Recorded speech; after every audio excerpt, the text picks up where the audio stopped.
পেডিক কিনতে যায় 100 টাকা পেডিক কিনতে খাইয়া মোড়াই যাবে। এই যে সাজ্জাদের 5 লাখের ছাগল, তোমার 5 লাখের ছাগল তোমার খুঁজতেছে দুর্নীতি দমন কমিশন।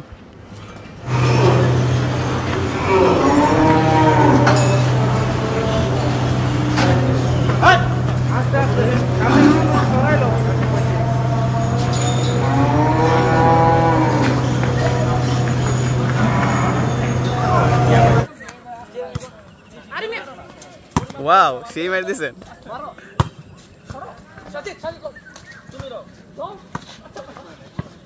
আজ 3 মে 2025। কুরবানিদের প্রায় আরো 1 মাস 5-7 দিনের মতো বাকি আছে। আর আমরা বন্ধুরা মিল্লা বের হয়ে গেলাম গরু দেখার জন্য। আমরা বিকালবেলা বের হয়েছি বন্ধুরা ঘোরাঘুরি করার জন্য, গরু দেখার জন্য। আর দিনটাও সুন্দর ছিল, বিকালটা উপভোগ করতেছিলাম। আমরা বন্ধুরা হাসতেছি খেলতেছি গরু দেখার জন্য। ফার্মের দিকে আমরা যাইতেছি। আর প্রথমে আমরা চলে আসলাম দাসেরগাঁও এসএস ক্যাটেলে। আর আমরা এসএস ক্যাটেল এন্ট্রি নেওয়ার সাথে সাথেই প্রথম যে শেডের ভিতরে ওনাদের আইকনিক 3টা মহিষ রাখা ছিল, ওই মহিষগুলো দেখতেছিলাম। আর এর ভিতরে সবচেয়ে বড় যে মহিষটা, ওই মহিষটারে আমি কিছু খাবার দিতেছিলাম, ও খাইতেছিল। ওর মাথা আর আমার পুরো শরীর এক সমান, মানে এত বড় একটা মহিষ। আর এই মহিষটার নামটা আমার ঠিক জানা নাই, আমি ভুলে গেছি। মহিষটার নাম হইব হয়তো বা হংকং একটা ওই যে গরিলার ছবি ছিল না, ওই গরিলার যে নামটা ছিল ওই নামটা আর কি। আর এই মহিষটা খুবই সুন্দর, মানে অনেক সুন্দর, চোখগুলো অনেক সুন্দর, একবারে বড় বড়, মানে দেখার মতো, মানে ওর চোখের মায়া পড়ে যেতে হইব, এত সুন্দর মহিষটার চোখ।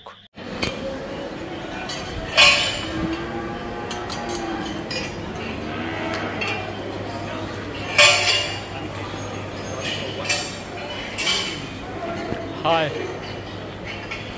Oh my god. Hey, you look so cute, man. You also. Hey, you wanna talk to me? You wanna talk to me? What? You fuck. এরপরে আমরা চলে গেলাম এসএস ক্যাটেলের যে আইকনিক গরু রাখার এরিয়াটা, ওইখানে। তো আমরা বন্ধুরা এন্ট্রি নিতেছিলাম, তো ওইখানে আর কেউই ছিল না। আর ঈদের অনেকদিন আগে, তো এই কারণে গরুর পরিমাণ ওনাদের কম ছিল, প্রায় 1 মাস 5-7 দিনের মতো বাকি। এই কারণে গরুর পরিমাণ ওনাদের অনেক কম। আর ওনারা অনেক কিছু রিপেয়ারিং করতেছিল, মানে শেডের চাল টাল সবকিছু তৈরি করতেছিল, যেহেতু গরু আনবো বা গরু রাখবো। তো আমরা ওইখানে ঘুরতেছিলাম। এভাবে অনেক গরু ছিল, কিন্তু ওনাদের আরো অনেক গরু আসবো এরকম আর কি একটা ছিল, ভাইব ছিল। এই যে সাজ্জাদের 5 লাখের ছাগল, তোমার 5 লাখের ছাগল তোমার খুঁজতেছে দুর্নীতি দমন কমিশন। আর এই ছাগলটা ওনাদের ফার্মে পুরোই ছাড়া ছিল। আর আমিও চাইতেছিলাম এই ছাগলের সাথে একটু ফ্রেন্ডশিপ করতে বা একটু ধরে একটু আদর করতে, কিন্তু ছাগলটা অনেক চঞ্চল ছিল। আর আমারও প্রথম দেখছে, এই কারণে আমার সাথে অতটা একটা ফ্রেন্ডশিপ করতে চাইতেছিল না। তারপর আমি ব্যর্থ হই নাই, আমি একটু কষ্ট করে ওর সাথে ভাব জমায়া ওর সাথে ফ্রেন্ডশিপ করছি। ওরা এক মন অ্যাটাক করে ভাই, দেখ ওর কানগুলি পুরো পাতার মতো, পান পাতা, আম গাছের পাতা। তুই আর করে লইয়া কি?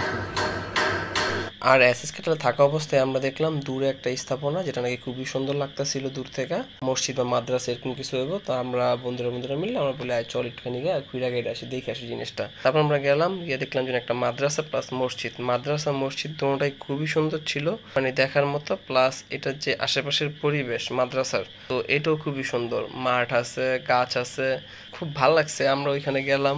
তারপর আসরের পর ছিল, তো ওই কারণে মাদ্রাসার ছাত্ররাও খেলাধুলা করতেছিল, আমরা ওইগুলা দেখতেছিলাম। চারপাশের ওয়েদারটাও সুন্দর ছিল। আর ওই দিন তো রোদ্রুজ্জ্বল দিন ছিল, প্লাস বিকালে একটা ছাওয়াও পড়ছে, মানে আসরের পরে যেটা আর কি, তো ভালোই লাগতেছিল। আর মাদ্রাসাটা আমরা ঘুরে দেখতেছিলাম। আর মাদ্রাসা দুইটাই, মানে মাদ্রাসা প্লাস মসজিদ দুইটাই খুবই সুন্দর দেখার মতো। আর ওনাদের যে ভবনগুলা ছিল, মাদ্রাসা প্লাস মসজিদের ভবনগুলা দেখতে ইউনিক ছিল।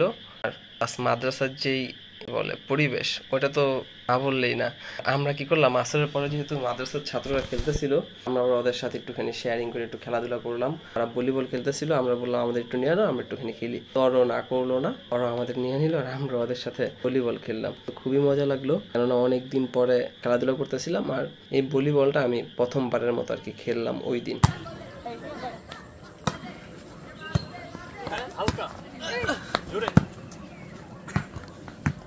বলটা তুমি মাইরো না, বল এটা তুমি মারো। এ ভাই আপনি কি ভিডিও আপনার কাছে তো একটা বলা আসলো না ওয়াও সেই মার দিছেন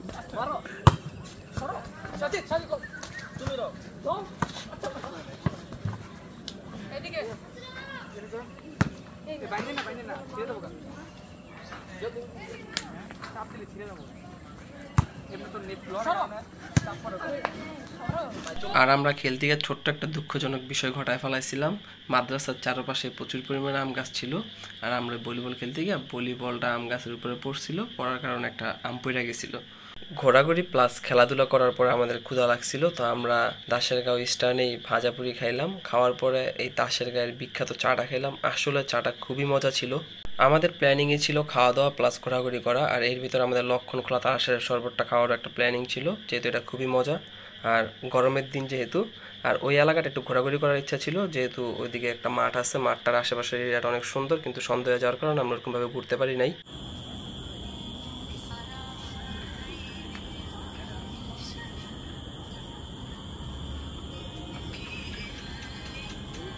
এরপরে আমরা চলে আসলাম 2 নং ঢাকেশ্বরী আরকে এগ্রোতে। আর আরকে এগ্রোটা প্রতিবারের মতো এবারও সাজাইছে, তো আমরা এই সাজ সজ্জা দেখতে দেখতে আরকে এগ্রোতে প্রবেশ করতেছিলাম। আর আরকে এগ্রোর এবার প্রথমেই ওনারা রাখছে হলো গিয়া খাসির যে এরিয়া আর কি, ছাগলের এরিয়া। তো অনেকগুলা ছাগল, মানে এক একটা এক এক রকম, সবই আইকনিক ছাগল, যেগুলো বলা যায় যে অ্যাভেলেবেল দেখা যায় না, ওনাদের কাছে গেলেই দেখতে পারবো। হাটেও পাবো না, এইভাবে অন্য কোনো জায়গায় পাবো না, এত পরিমাণে ছাগলের কালেকশন বলা যায় আর কি। প্লাস গরু ছাগল, মানে ফার্মে একটা জিনিস কি, আপনার 10টা-15টা হাট ঘুরে যে সুন্দর সুন্দর বা সুঠাম দেহের বা আসলে আকর্ষণীয় যে গরুগুলো দেখতে পারবো, ওইগুলো আর কি একটা ফার্মে আসলেই একবার ইজিলি দেখা যাবে। আর এইখানে ওনারা 4টা ফিজিয়ান গরু বের করছিল, যেগুলোর ওজন ছিল 900+, 1000+ এরকম আর কি। এর ভিতরে প্রায় 3টা ছিল মনে হয় 950 কেজির মতো, আর একটা ছিল যেটা আর কি 1050 কেজি।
আর 2025 আর্কের যে আইকনিক গরু বলা যায়, এর ভিতরে কাঙ্কড়াস জাতের যে 2টা গরু, এই 2টা গরু আমার কাছে মনে হয়েছে।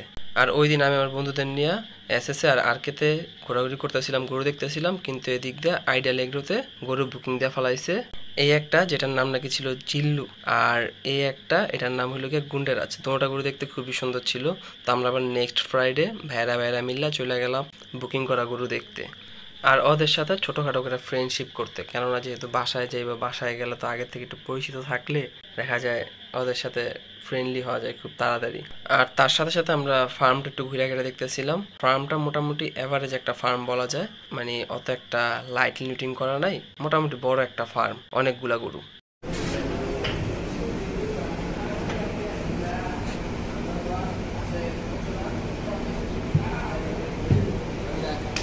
আর পেডিং কিনতে যায় 100 টাকা, পেডিং কিনতে খাইয়া মোড়াই যাবে।